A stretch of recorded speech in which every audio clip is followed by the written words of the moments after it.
Shalom Bracha, mes chers amis. On m'envoie des messages concernant la vaccination ou pas du virus.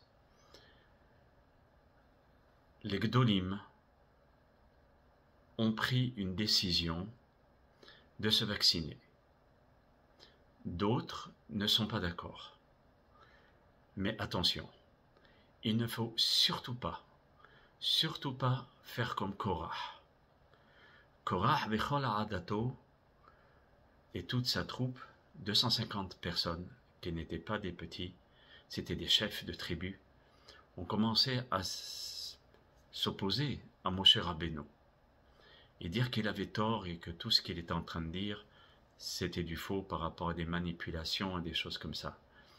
Certains sages, je ne sais pas si je peux dire sages, mais rabbanim aussi, je ne sais pas si je peux dire rabbanim, quand on enfreint les règles fondamentales du judaïsme, commence à dire que le Rav Kanievski a été manipulé ou bien soudoyé par le Misrad Abriout, par le système de la Médina, ainsi que le Rav Lau ou bien le Rav Yitzhak Yosef, parce qu'il travaille pour la Médina ou bien d'autres Hachamim.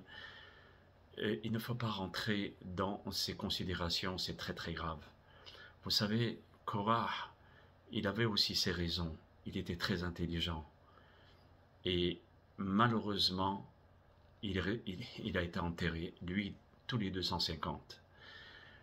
Le José Melouvlin, Zechor Tzadik Kadosh le Bracha, qui a vécu à peu près en 1700-1800, il dit une chose incroyable, qu'il se souvient de quand il était dans sa vie antérieure, et il se souvient qu'il était présent au moment de la dispute entre Korah et les 250. Je ne dis pas avec Moshe, parce que Moshe il n'est pas rentré dans cette dispute. Il faut être deux pour se disputer. Et il a dit, je me souviens de ce Gilgoul où j'étais présent, et je ne savais pas quel côté choisir. Certains ont pris le côté de Korah, d'autres Moshe Rabbeinu, moi-même. C'était tellement complexe que j'y arrivais pas. J'arrivais pas à prendre une décision, lui ou lui, tellement c'était corsé.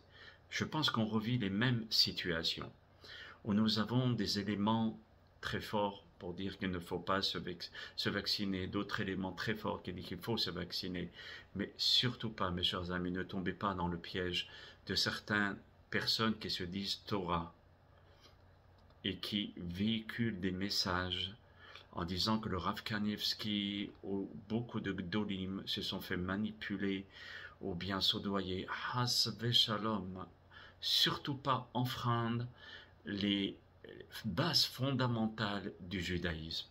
Et si, au milieu, vers la fin de ma prière, j'ai même pas pris le temps d'enlever mes tefilines de Rabbeinu Tam, parce que le message est trop important. Même si je suis d'avis de ne pas se vacciner, par exemple, et je dis non, il vaut mieux pas parce que j'ai appris, soumets-toi au grand. Alors, à partir de ce moment-là, c'est nous, les rabbanim, c'est nous, les hommes de Torah. On ne se soumet pas au grand. Alors, qui va se soumettre à la Torah? Même si on n'est pas d'accord, ils ont une vision bien plus grande que la nôtre. Ils ont des tenants et des aboutissants que nous-mêmes, il faudra encore une vie minimum pour pouvoir peut-être commencer à les comprendre et à les saisir. Et c'est ça la différence entre un laïc et quelqu'un de Torah. Quelqu'un de Torah, même s'il pense le contraire du Gadol, et il est convaincu de ses idées, stop. Il y a un troum, il y a une limite à ne pas franchir. Tu te soumets devant le Moshe Rabbeinu de ta génération, devant les grands maîtres, même s'il y a d'autres grands maîtres qui disent le contraire. Mais attention, ne pas discréditer, ni dire que tel rab il a été soudoyé. Oh là là, c'est grave, ok?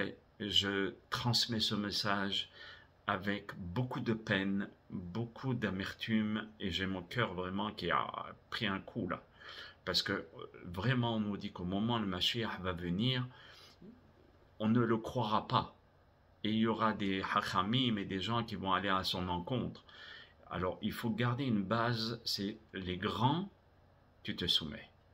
Et c'est ça la différence entre les nations et nous, ou bien quelqu'un de sage. Et même si c'est un grand Talmid Chacham, attention, le Gadol, c'est le Gadol. Beruchim Tiyu, qu'Hachem nous donne la force, le discernement, la sagesse de la Torah Kedusha. À très bientôt mes chers amis, et soyons très très vigilants. Kol Tov, Shalom Shalom.